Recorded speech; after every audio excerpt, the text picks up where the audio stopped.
Dan sebuah nikmat yang tidak terkalahkan sangat besar bagi seorang laki-laki pada saat dia dikaruniai seorang istri yang salihah, yang akan selalu patuh pada dia, memenuhi kebutuhannya, ikhlas karena Tuhannya, hidupnya untuk suaminya.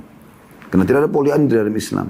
Sekali Anda berstatus istri, laki-laki di depan mata inilah ya, yang Anda wajib mengejar surga darinya. Bahkan mengalahkan posisi ayah. Allahu Rabbi wal Islam dini wa Muhammadan Rasulullah. Assalamualaikum warahmatullahi wabarakatuh. Alhamdulillah, wassalatu wassalamu ala rasulillah. Segala puji dan puja kehadirat Allah subhanahu wa ta'ala, juga salawat dan taslim kepada Nabi besar Muhammad sallallahu alaihi wa ala alihi wa sahbihi wasallam. Dan kita akan masuk insyaallah pada kesempatan ini membahas tentang istri yang memahami hak-hak suaminya.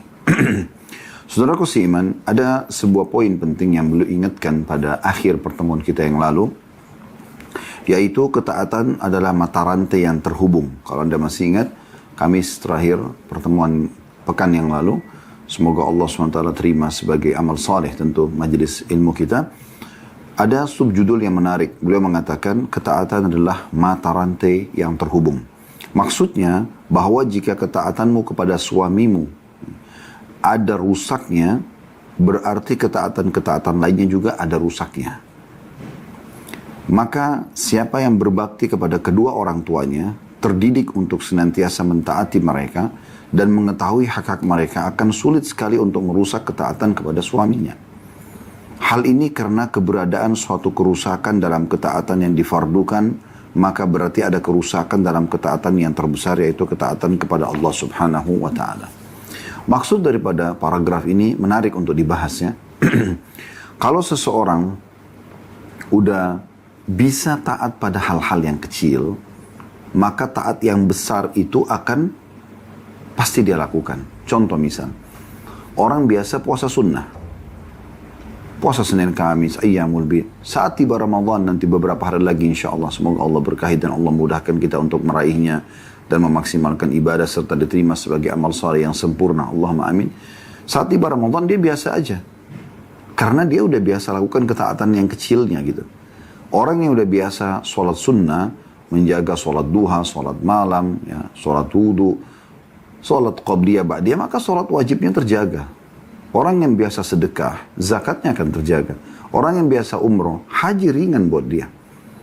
Jadi ini kayak mata rantai. Kalau Anda sudah terbiasa melakukan ketaatan-ketaatan yang kecil, maka akan mendatangkan ketaatan yang besar. Sebaliknya kalau Anda jarang melakukan ketaatan-ketaatan kecil, maka ketaatan yang besar ini jadi berat. Orang tidak biasa puasa sunnah misalnya, lalu tiba Ramadan, mungkin dia sedikit merasa berat. Orang yang tidak biasa sedekah, lalu harus menghitung seluruh hartanya untuk dikeluarkan zakatnya, mungkin berat. Orang yang belum pernah umrah, tiba-tiba dia mau haji, mungkin berat bagi dia. Ya. Kalau dia sudah pernah umrah, dia sudah tahu situasi, kondisi, lokasi, maka akan lebih mudah bagi dia untuk haji, kan begitu. Dan seterusnya.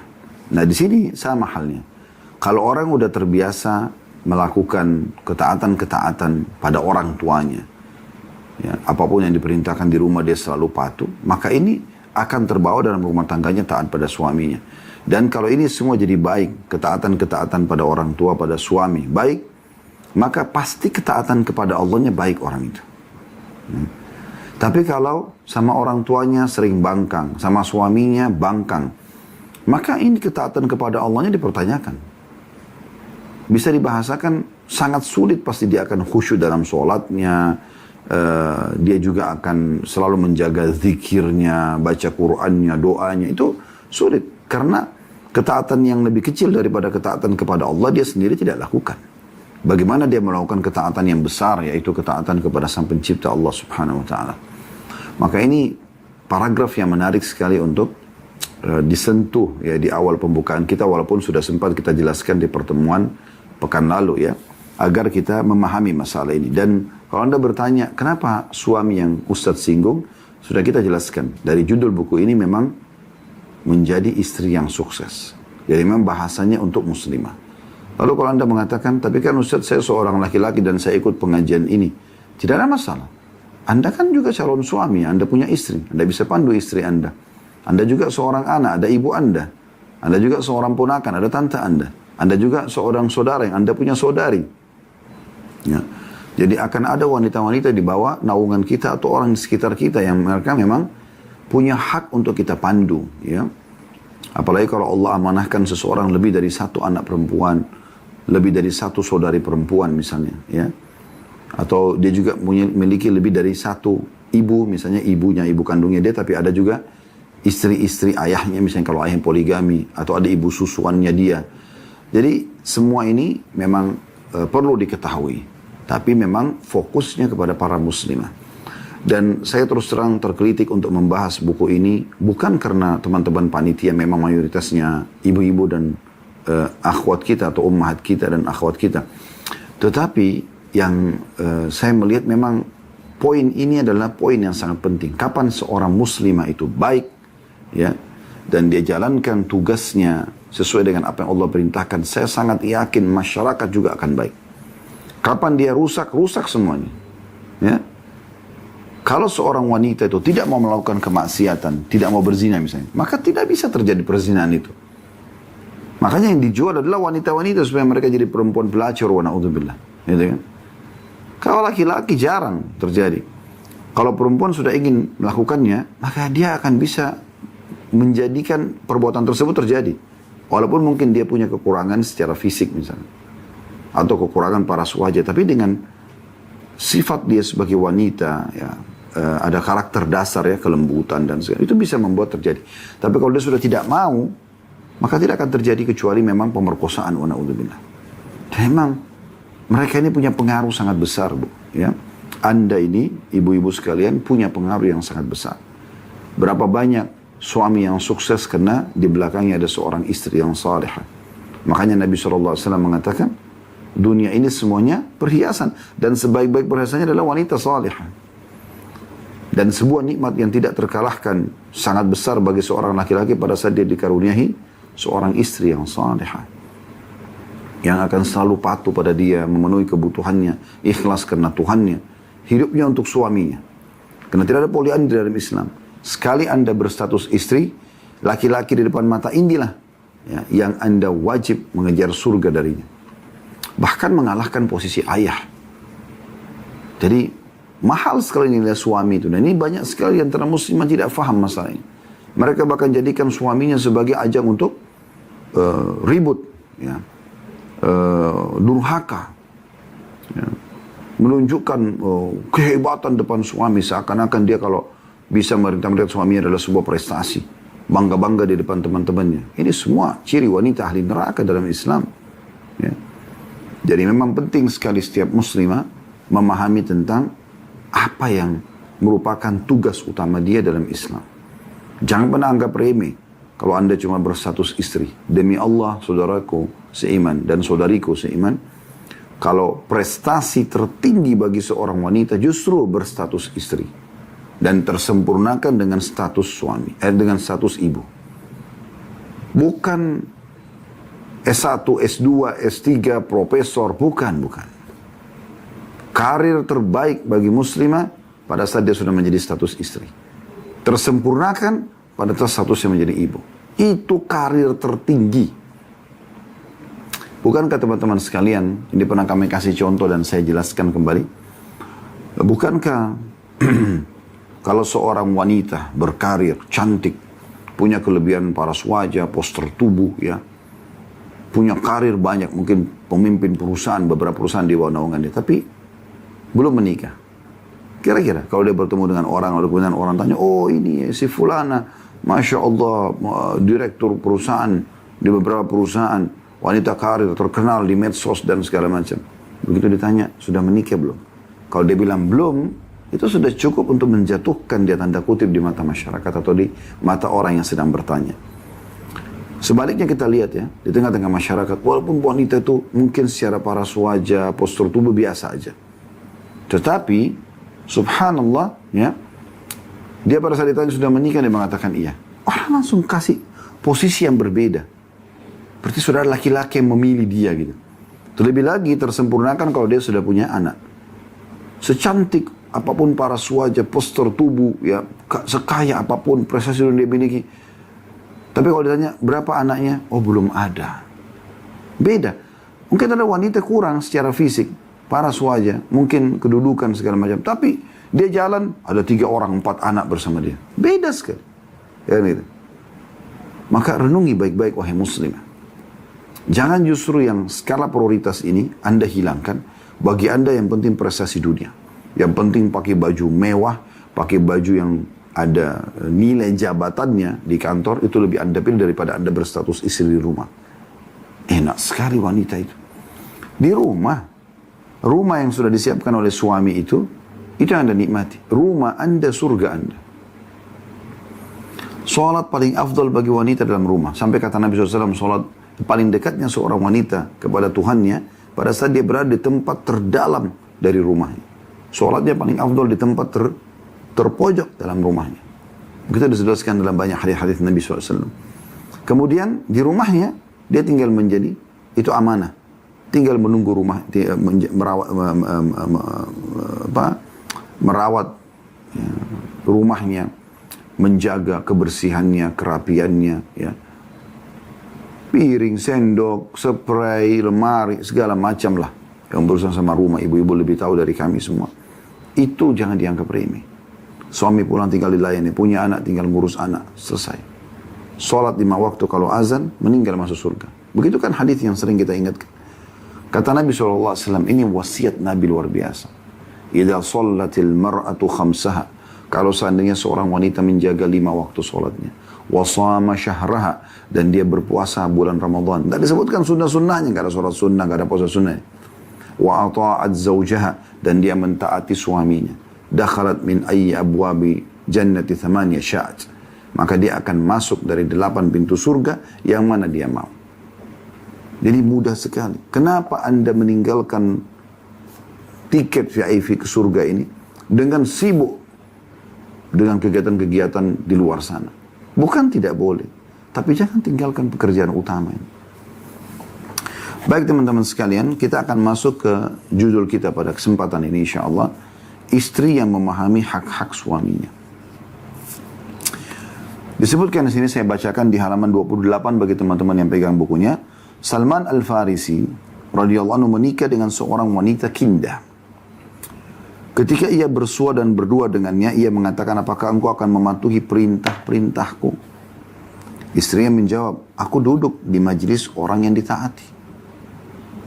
Maksudnya, bagaimana seorang wanita faham ini? Begitu dia menikah dengan seorang laki-laki, titah apapun dari laki-laki yang sekarang sudah dipilih jadi suaminya, yang dia terima ya akad nikahnya, adalah wajib dia patuhi. Lalu kata beliau di sini, semoga Allah SWT merahmatinya. Sungguh ia betul-betul memahami perintah Rasulullah SAW. Maksudnya wanita ini, istri daripada Salman Al-Farisi. Sehingga ia pun tidak menjawab lebih daripada itu. Dia mengatakan, aku duduk di majelis orang yang akan aku taati. Yaitu perkataan aku duduk di majelis orang yang ditaati. Yakni engkau telah menjadi suamiku dan hakmu atasku ialah ketaatan. Perintahkanlah apa yang engkau sukai. Selamat bagi perempuan yang demikian permulaannya. Ini awal judul hidup setiap muslimah. Taat sama suami karena Allah. Selama bukan maksiat, iya semuanya. Semuanya iya. Ayo kita jalan sini ya, ayo kita duduk sini ya, ayo biologis ya, ayo kita makan ini. Iya semuanya. Dan subhanallah, fitrah laki-laki. Allah sudah ciptakan begitu sebagai pencipta. Kalau dia ditaati seperti ini, yang ada yang muncul rasa cinta. Kangen selalu, rindu sama istrinya. Karena setiap kali ini, iya, setiap kali ini. Bagaimana gak dirindukan wanita begini? Tapi kalau ada wanita, ayo kita kesini. Ah enggak, saya gak mau. Ah enggak, gini. Semuanya enggak. Ya udah, suaminya akan cari tempat lain. Karena memang tidak bisa diajak ngobrol orang ini. Jarang sekali senyum, yang ada cemberut. Tutur katanya kasar. Tangannya selalu dipinggang seakan-akan seorang ya, pemilik rumah yang mau menghardik orang yang sedang numpang di rumahnya. Padahal suaminya pemilik rumah. Buka pintu, saudari muslimah. Sambut dengan senyum. Maksimalkan kecantikan yang Allah amanahkan dalam tubuh dan paras wajah Anda ini. Sambut suami dengan hangat. Ya. Bantu dia angkat tasnya kalaupun dia datang.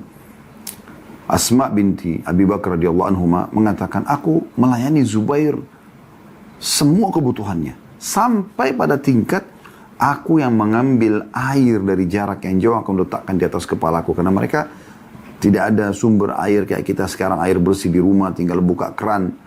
Mudah sekali Anda melayani suami Anda. Ya.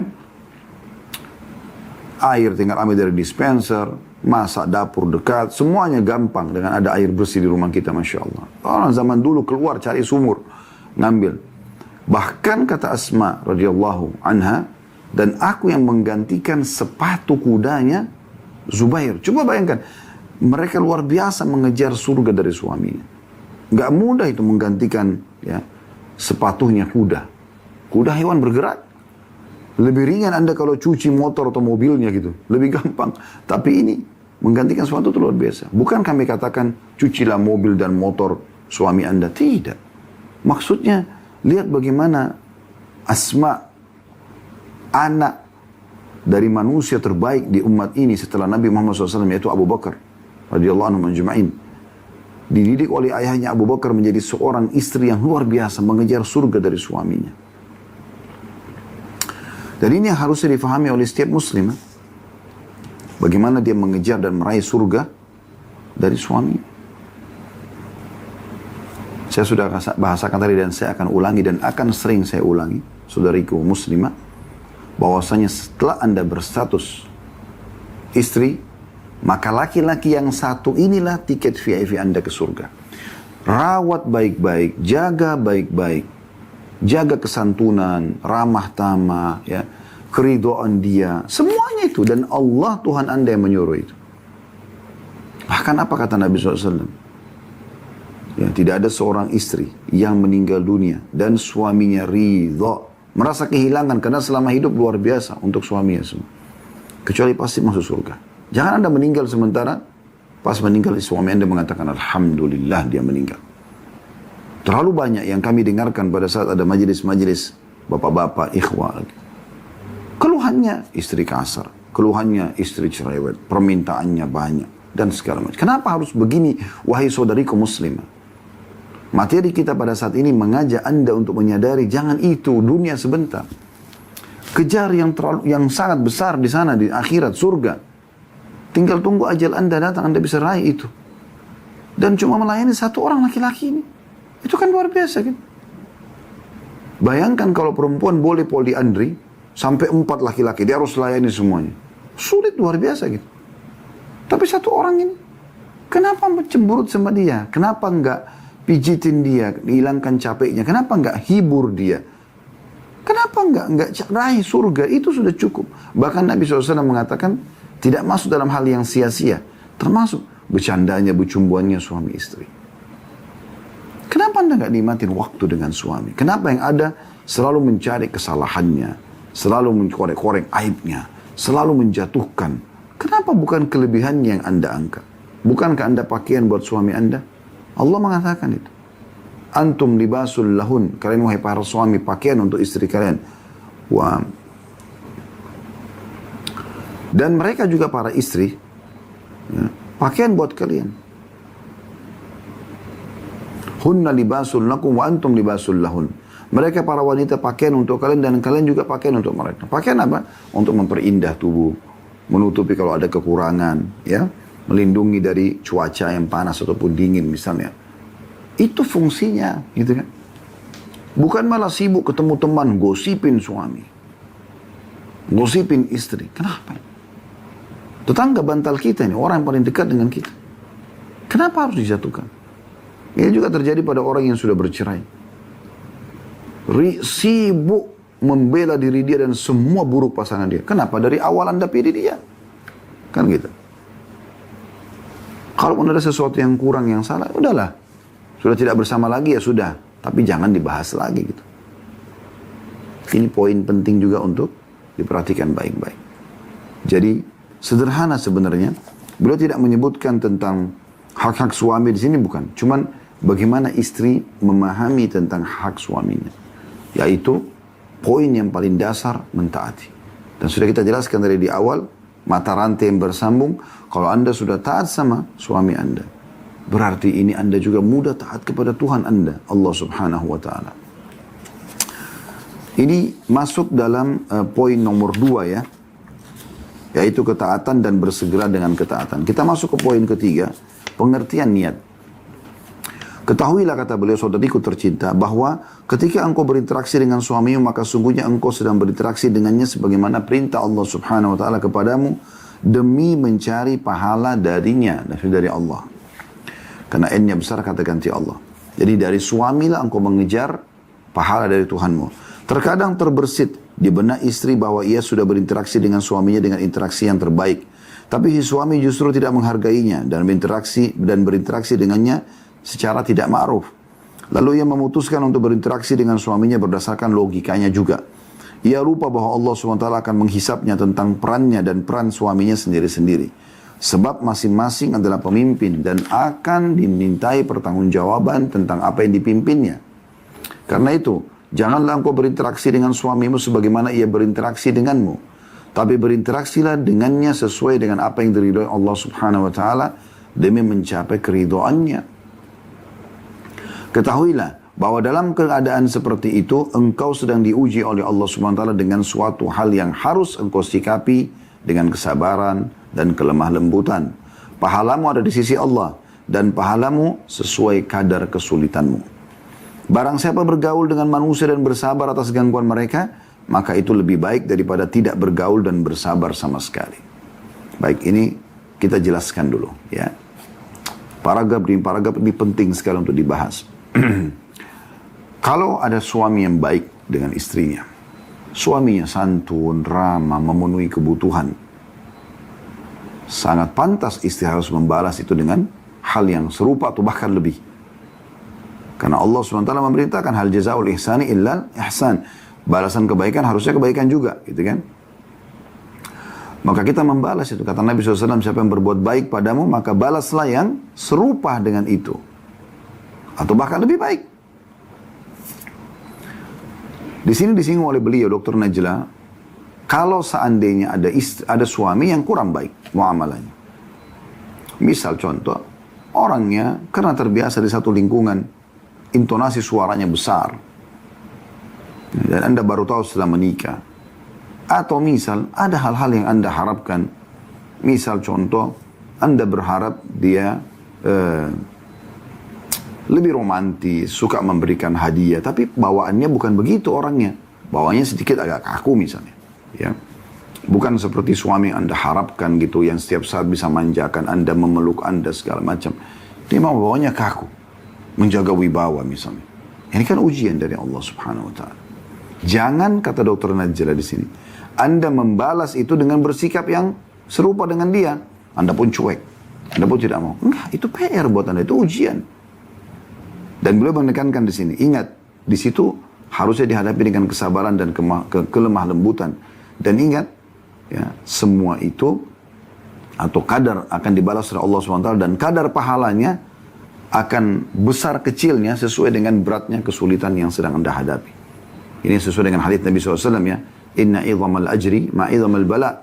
Sesungguhnya besarnya kadar pahala sesuai dengan besarnya cobaan yang datang. Ya. Jadi kalau misalnya ada ujian dari suami Anda, makin berat Anda rasa dan Anda bersabar. Anda menerima sebagai keputusan Allah lalu kemudian Anda coba lalui. Ya, sambil terus memohon petunjuk kepada Allah SWT. Maka itu pahalanya lebih besar dibandingkan memang tidak ada ujian dari suami gitu. Anda tinggal taat saja. Itu ya, beda kadar pahalanya. Karena kita menikah dengan manusia. Tentu kita berharap idealnya laki-laki ini sempurna seperti yang kita harapkan. Tapi ada orang yang diuji begini. Apalagi kalau dia menikah dengan laki-laki yang bukan saleh. Bukan landasannya agama dari awal. Landasannya hanya tampannya, karyanya. Mau beragama nggak beragama nanti aja urusan nanti. Bahkan nikah sama playboy, ya. Gonta ganti laki-laki. Gonta ganti perempuan, mohon maaf. Gonta ganti perempuan. Ya. Anda wahai muslimah yang sudah tahu sebelum menikah laki-laki yang Anda nikahi ini mungkin Anda adalah pacar yang ke-100-nya misalnya. Lalu Anda berbangga menjadi istrinya. Jangan heran kalau nanti dia selingkuh. Karena iman sebelum nikah sudah begitu orangnya. Cari laki-laki memang yang tidak kenal wanita. Laki-laki saleh. Di mana mereka Ustaz? Di masjid. Azan mereka di saf pertama. Ya. Mereka dari pendidikan agama. Memang harus begitu. Sebagaimana juga Muslim mencari seperti itu istrinya. Kalau Anda cari sembarangan di pinggir jalan sana, ya, atau hanya karena terkenal di medsos atau tanpa melihat agamanya, maka Anda telah jauh dari tuntunan Nabi SAW yang memerintahkan kita mendahulukan agama. Dan itu akan membawa kebahagiaan. Karena orang yang mengenal Tuhannya, pasti dia akan memberikan hak makhluk Allah Subhanahu wa ta'ala. Dan beliau mengatakan barang siapa yang bergaul dengan manusia dan berusaha dan bersabar atas gangguan mereka, lebih baik daripada orang yang tidak bergaul dan bersabar sama sekali. Ya, ini karena ada hadis Nabi SAW yang berbunyi seperti itu ya. Untuk orang mukmin yang berbaur sama manusia, bersabar dengan cobaan mereka, itu lebih afdal daripada seorang mukmin yang pergi ke gunung lalu menyendiri lalu ibadah kepada Allah Subhanahu wa taala tanpa ada cobaan. Karena pahala sabar hanya didapatkan kalau cobaan sedang datang. Baik, kemudian ada subjudul sini beliau mengatakan luruskan niatmu di awal-awal memulai kehidupan rumah tangga. Isi daripada subjudul ini adalah rumah tangga yang sukses adalah rumah tangga yang diliputi kebahagiaan. Kita sepakati dulu. Dan pasti orang kalau ditanya mau bahagia nggak? Jawabannya pasti iya. Ya. Hal itu hanya akan terwujud dari sela-sela perangai baik suami istri dan kesungguhan mereka menciptakan kegembiraan ke dalam rumah. Masing-masing berusaha menyelipkan rasa bahagia di hati pasangannya. Nah ini bahasa yang pekah dari seorang wanita ini ya. Masing-masing, karena penulisnya wanita di sini, masing-masing memasukkan rasa bahagia dalam hati pasangannya. Apa yang pasangannya suka dilakukan, apa yang tidak suka ditinggalkan. Udah nikmatin waktu, nikmatin apapun bersama dia. Bahagia dunia, bahagia akhirat. Masing-masing mengetahui bagaimana memanfaatkan setiap detik kebahagiaan dan kejernihan dalam kehidupan mereka berdua. Bukan malah saling diam-diam, buang-buang waktu. Ada pasangan maksimalin waktu selama bersama. Per detiknya. Merasa rugi lah kalau ada detik waktu di mana Anda sibuk sendiri, pasangan sibuk sendiri. Padahal kesempatan nyari pahala. Apalagi Anda sebagai wanita. Jadi, suami saya Ustadz, biasanya ada gitu ya. Lebih pentingkan handphonenya daripada saya. Baik, cari jalan supaya Anda lebih hebat daripada handphone itu. Anda harus bisa cari jalan. Sambil berdoa kepada Allah SWT dan lakukan hal-hal yang bisa membuat dia tertarik. Pasti. Kalau ada sesuatu yang menarik buat dia, pasti dia akan tertarik. Itu umum sifat manusia kan. Kata beliau, karena itu hendaknya yang senantiasa menjadi sloganmu ialah menciptakan kegembiraan dalam hati keluargamu. Balasan itu tergantung jenis perbuatan itu sendiri. Artinya kalau kita biasa sudah niat mau membahagiakan, maka secara otomatis ya dengan izin Allah Subhanahu wa taala juga akan ada respon kebahagiaan itu yang datang dari pasangan kita. Kata beliau, maka bayangkanlah bagaimana kehidupan yang masing-masing pasangan berusaha membahagiakan yang lainnya. Suami bagaimana cari apa yang bisa membuat gembira istrinya. Apa yang istrinya lama berusaha dengan rumah ini akan banyak waktu berlama-lama di rumah, maka dia buat rumah itu senyaman mungkin. Dekorasinya, fasilitasnya, sehingga membuat istri nyaman di rumah. Apa saja yang dia bisa buat istrinya senang di rumah, dilakukan sama dia. Nah, istri balik respon dong harusnya. Begitu suami datang, bagaimana dia merespon dengan hal yang membuat suaminya nyaman, tentram di sebelah dia. Bau badan, sudah kita singgung beberapa pertemuan yang lalu ya. Bau mulut, nafasnya, penampilan pakaiannya. Ini halal Anda lakukan di depan suami Anda. Jangan kaku. Harus Anda ubah pola Anda yang selama ini kaku itu. Kemudian beliau mengatakan kegembiraan akan menemani kesendirianmu dalam kuburmu dan memasukkanmu ke dalam surga. Ini subjudul yang lain. Tapi masih di poin nomor 3 tentang masalah niat ya. Kegembiraan akan menemani kesendirianmu di dalam kuburmu dan memasukkanmu ke dalam surga. Dari Aisyah radhiyallahu anha beliau mengangkat dalilnya, ia berkata, Rasulullah SAW bersabda, "Man adkhala ala ahli baitin minal muslimina sururan, lam yardallahu lahu thawaban dudal jannah." Barang siapa yang memberikan kegembiraan kepada satu keluarga muslim, maka tidak ada balasan yang diridhai Allah untuknya selain surga. Hadis ini diriwayatkan oleh At-Tabarani. Ya. Nabi SAW juga bersabda, "Ma adkhala rajulun ala rajulin mu'minin sururan illa khalaqallahu min dzalika as-sururi malakan ya'budullaha wa yuwahhiduh. Fa idza sara al-'abdu fi qabrihi atahu dzalika as-surur fayaqul amma ta'rifuni?" فيقول له من أنت فيقول أنا السرور الذي أدخلتني على فلان أنا اليوم أونس وحشتك وألكنك حجتك وأثبتك بالقول الثابت وأشهد مشاهدك يوم القيامة وأشفع لك إلى ربك وأريك منزلتك في الجنة.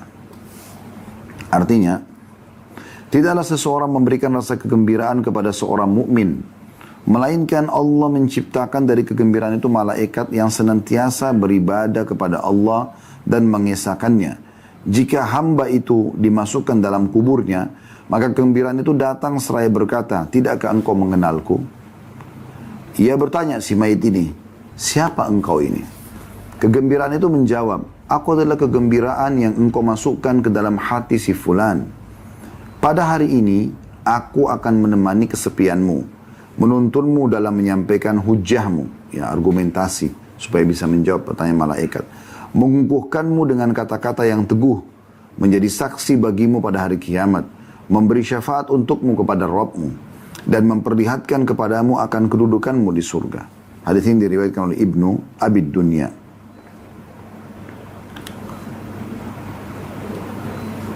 Kemudian juga Rasulullah SAW bersabda di dalam hadis diriwayatkan oleh Tabarani, "Inna ahabbal amali ila Allah ba'da al-fara'idhi idkhalus sururi 'ala al-muslim."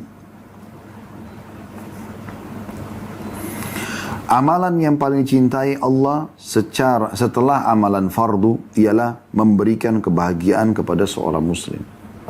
Jadi maksudnya dari dalil ini Anda bisa bayangkan bagaimana ya memasukkan kegembiraan di hati suami sehingga dia sangat nyaman, sangat tentram. Setiap detiknya bagi Anda mahal sekali kalau lagi ada suami bersama Anda. Anda maksimalin, masukkan kebahagiaan, ketentraman. Ya, jangan Anda justru menjadi beban buat dia. Suami datang dalam kondisi capek sekali. Mungkin dia sudah memberikan isyarat, "Saya capek sekali." Anda langsung cemberut.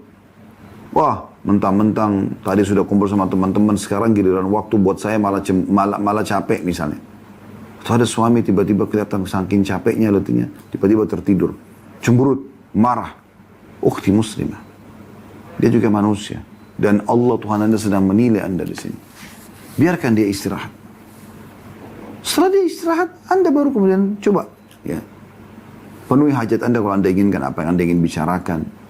Biarkan orang merasa nyaman, tentram. Baru kemudian Anda coba penuhi dengan yang lainnya. Ingat selalu, ini adalah hubungan Anda dengan Tuhan Anda, Allah Subhanahu wa Ta'ala. Di dalam riwayat lain, min afdalil amali idkhalus sururi 'alal mu'min, taqdi anhu dainan, taqdi lahu haja, tunaffisu lahu qurba. Ya, kata Nabi SAW, dan hadis ini hadis yang sahih. Ya, sebelumnya ada hadis yang lemah, tapi penulis mengatakan di sini bahwasanya Syekh Albani melemahkan riwayat yang sebelumnya, tapi ini dari riwayat yang sejalan dan beliau mensahihkannya. Salah satu amalan yang paling baik adalah memberikan kebahagiaan kepada seorang mukmin, yaitu dengan cara melunasi utangnya, memenuhi kebutuhannya dan meringankan kesulitannya. Ya. Jadi ada poin yang harus difahami. Dan itu memasukkan kegembiraan dalam hati pasangan. Istri kepada suami, suami kepada istri, orang tua pada anak, anak pada orang tua, atau secara umum. Ya, memasukkan kegembiraan dalam hati seorang muslim adalah amal yang sangat dicintai oleh Allah Subhanahu wa Ta'ala. Kemudian subjudul terakhir dalam poin nomor 3, masalah pengertian dan perbaikan niat ini. Agar kalian hidup paling bahagia. Beliau mengatakan di bawah subjudul ini, salah satu sarana terpenting yang bisa mengikat dua hati dan menyatukannya layaknya satu tangan dan satu hati, sehingga syaitan pun tidak bisa mencabit-cabitnya, ialah hidup bersama, menikmati ibadah dan rasa ketaatan kepada Rabb. Setiap kali hari berlalu, ikatan keduanya semakin bertambah kuat dan syaitan pun semakin menjauh. Jadi beliau ingin titip pesan di sini, kalau mau kebahagiaan yang sebenarnya adalah justru di saat suami istri itu beribadah bersama. Kalaupun mereka saling melayani, saling memenuhi kebutuhan, maka karena Allah SWT. Dan juga ibadah-ibadah bersama. Kalau lagi zikir, kita zikir yuk bersama, atau tadabbur baca ayat Al-Quran, atau sholat malam bersama, ini dilakukan. Atau berpuasa Senin Kamis bersama, lalu janjian nanti buka puasa. Ini indahkan ya hubungan suami istri itu. Itu yang Allah inginkan, dan itu kenikmatan. Anehnya kenapa ada orang justru dia memperindah hubungan dengan orang-orang yang haram bagi mereka. Bukan suami istri. Tapi suami istri justru tiap hari bertengkar, tiap hari ribut. Tatapan-tatapan mata yang tajam, ucapan kata-kata yang kasar. Kenapa ini? Ini semua dari syaitan. Tapi syaitan, kata beliau di sini, bisa justru menjauh di saat Anda sama-sama beribadah, niatkan ibadah. Bagaimana mungkin syaitan bisa menyusup di antara keduanya sedangkan keduanya senantiasa dalam ketaatan? Sholat malam bersama, berpuasa bersama, membaca Al-Quran bersama-sama. Ibadah yang dilaksanakan secara bersama-sama akan melembutkan hati keduanya. Maka bagaimana mungkin orang yang beribadah bersama-sama akan bersengketa hanya karena sesuatu yang remeh. Sedangkan di antara kedua terdapat perkara yang jauh lebih besar daripada itu, yaitu ketaatan kepada Allah Subhanahu wa ta'ala. Ini poin yang ketiga tentang masalah pengertian niat dan perbaikan penataan niat dalam rumah tangga. Baik teman-teman sekalian, kita melanjutkan dengan poin yang keempat. Untuk hidup yang paling bahagia, lakukan ketaatan bersama-sama. Artinya coba hidupkan antara Anda dengan suami, antara Anda dengan istri, ya, waktu-waktu di mana bersama beribadah. Beliau mengatakan, pilihlah satu wirid tertentu yang kalian baca bersama walaupun sekali dalam sepekan. Misalnya istighfar, zikir pagi petang, ya. Kalau bisa setiap saat bagus juga, ya. Setiap hari gitu. Tapi ini minimal sekali sepekan. Kemudian yang lain, dialogkanlah sebuah hadis Nabi SAW atau ceramah dan berpegang teguhlah dengan faedah-faedah yang terdapat di dalamnya. Jadi jangan cuma omong kosong, tapi ada mungkin masalah agama yang dibicarakan, didiskusikan. Ya.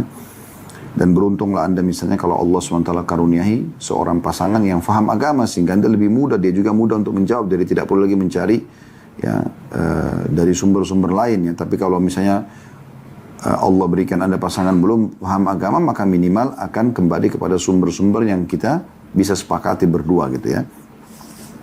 Kemudian dengarkanlah kaset ceramah atau bacalah buku. Ya. Ini kan beliau tulis dulu ya, kaset, sekarang mungkin sudah menggunakan media.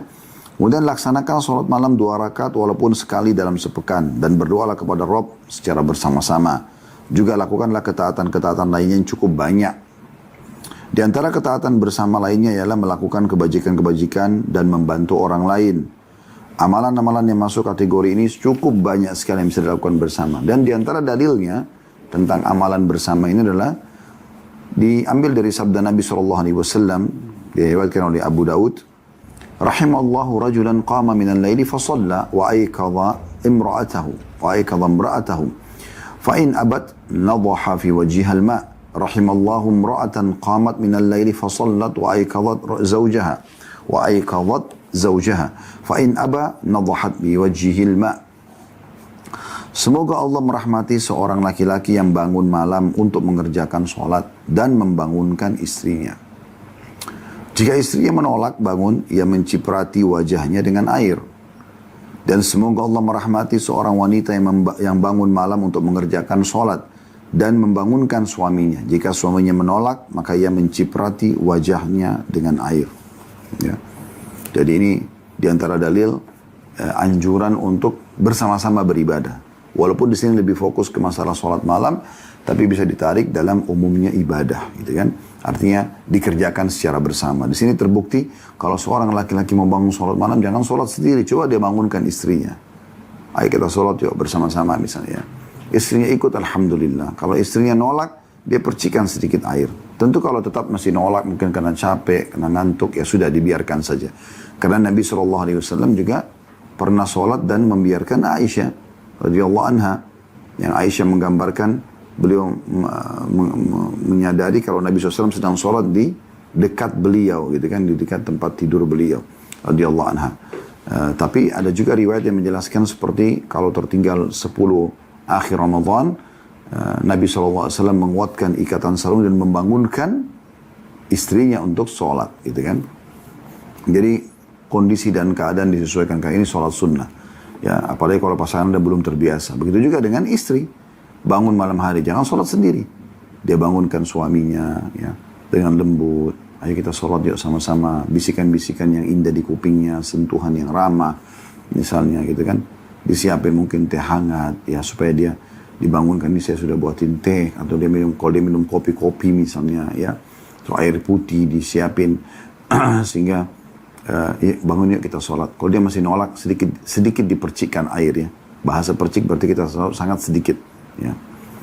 Setelah itu kalau dia tetap nolak, ya sudah, Anda sholat. Yang penting Anda sudah ngajak. Tapi kalau dua-duanya bangun mengerjakan sholat dan saling mendukung, perhatikan hadis setelahnya. Kata Nabi SAW, "Idza aykadha ar-rajulu ahlahu min al-laili fa shallaya kutiba fi adh-dhakirin Allah katsiran wadh-dhakirat."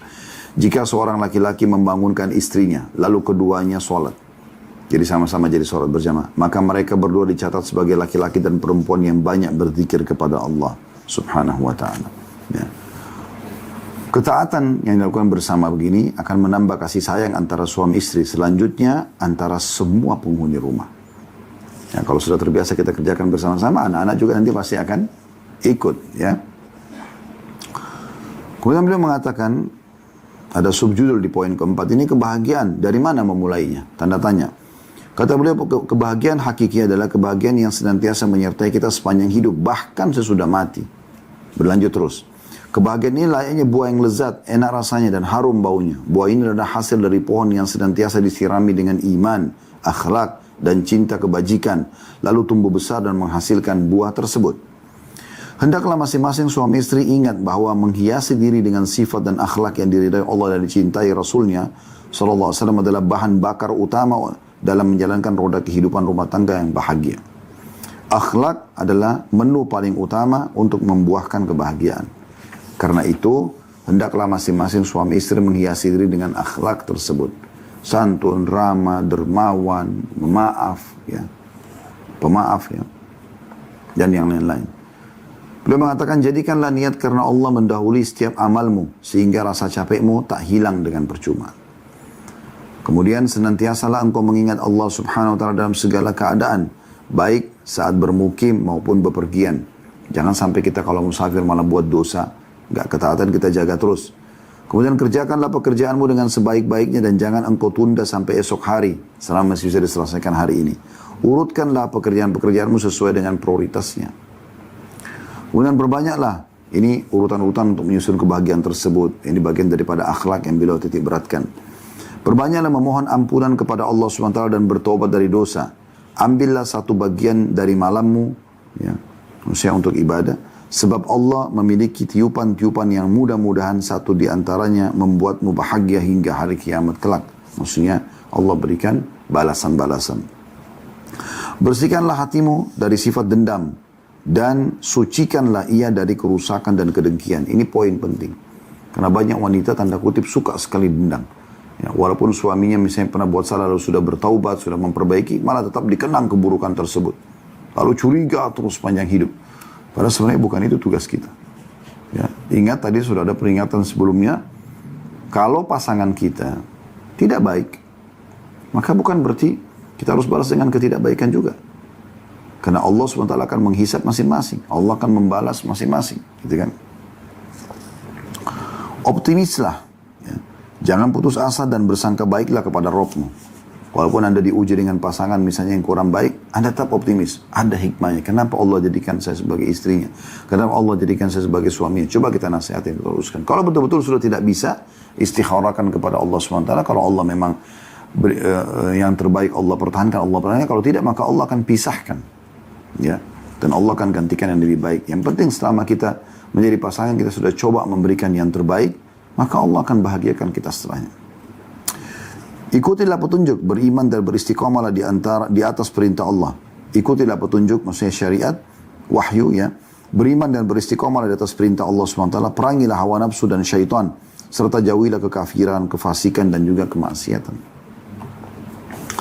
Sampaikan hajat kalian kepada Allah SWT dan mintalah pengabulan keinginan kalian. Karena Allah sudah mengatakan dalam surah Ghafir ayat 60. A'udhu billahi minasyaitan rajim wa qala rabbukum ud'uni astajib lakum. Rabbmu telah berfirman, mintalah kepadaku, niscaya aku akan kabulkan. Lihatlah orang yang lebih rendah darimu, agar engkau bisa mengenali nikmat-nikmat Allah Subhanahu wa Ta'ala yang telah diberikan kepadamu, dan supaya engkau ridho dengan apa yang engkau miliki. Ini susunan akhlak yang luar biasa ya. Jadi tadi disuruh yang pertama tadi ya, jadikan niat itu karena Allah supaya semua diterima. Ini akhlak yang mulia kepada Allah SWT. Senantiasa mengingat Allah dalam setiap keadaan, mukim atau musafir. Kemudian kerjakan pekerjaan sebaik-baiknya dan jangan tunda esok hari. Lalu kerjakan juga sesuai dengan prioritasnya. Ya, yang keempat, perbanyaklah memohon ampunan kepada Allah dan bertaubat. Ya. Yang kelima, bersihkan hatimu dari sifat dendam. Yang keenam, optimislah, jangan putus asa dan selalu sangka baik dengan Allah. Yang ketujuh, ikuti petunjuk. Ya. Beriman dan beristiqamah di atas perintah Allah. Perangi hawa nafsu, syaitan yang berusaha untuk menyesatkan. Selanjutnya, ya, pesan beliau, ini yang kedelapan ya, lihatlah orang yang lebih rendah darimu, agar engkau bisa mengenali nikmat-nikmat Allah Subhanahu wa Ta'ala yang telah diberikan kepadamu, dan supaya engkau ridho dengan apa yang engkau miliki. Jangan lihat teman yang lebih tampan suaminya, lebih kaya suaminya, tidak akan berterima kasih pada Allah, dan tidak akan ada nilainya pasangan kita. Tapi lihat orang yang lebih rendah daripada kita, lihat orang yang lebih kurang secara fisik mungkin, secara ekonomi ya, pasangannya gitu kan, maka Anda akan selalu bersyukur. Yang kesembilan, ingatlah selalu kata-kata, ya, tanda kutip, kata-kata yang baik adalah sedekah. Ya. Jadi setiap kita berkata-kata baik, maka itu adalah sedekah. Ya. Kemudian yang ke-10, jadilah orang yang penyabar atau tidak terburu-buru. Niscaya engkau akan memperoleh apa yang engkau harapkan. Dan yang terakhir, ya, yang ke-11, camkan bahwa senyumanmu di muka saudaramu adalah sedekah. Sebagaimana dijelaskan dalam hadis Bukhari. Kalau umumnya kaum muslimin kita senyum adalah sedekah, bagaimana dengan pasangan kita? Yang ke-12, ketahuilah bahwa qadha atau ketentuan Allah itu seluruhnya baik. Walaupun sementara kita lihat, waduh kenapa saya diuji dengan begini. Pasti baik. Kalau itu sebuah cobaan yang membuat Anda kurang nyaman, penyakit kah, gangguan orang kah, berarti ada pembersihan dosanya. Ya, kan begitu. Maka Anda bersabar.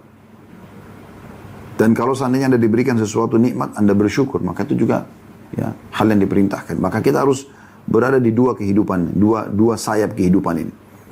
Kalau nikmat bersyukur, kalau ada kecobaan kita bersabar. Dan harus berimbang. Jangan kalau ada nikmat aja Anda baru bisa terima, kalau ada cobaan Anda tidak bisa terima. Allah Subhanahu wa Ta'ala akan menguji Anda di situ. Ke-12 atau ke-13 tepatnya. Ya. Yang ke-13, hiduplah bersama Al-Quran dengan cara menghafal, membaca, mendengar, dan memperhatikannya.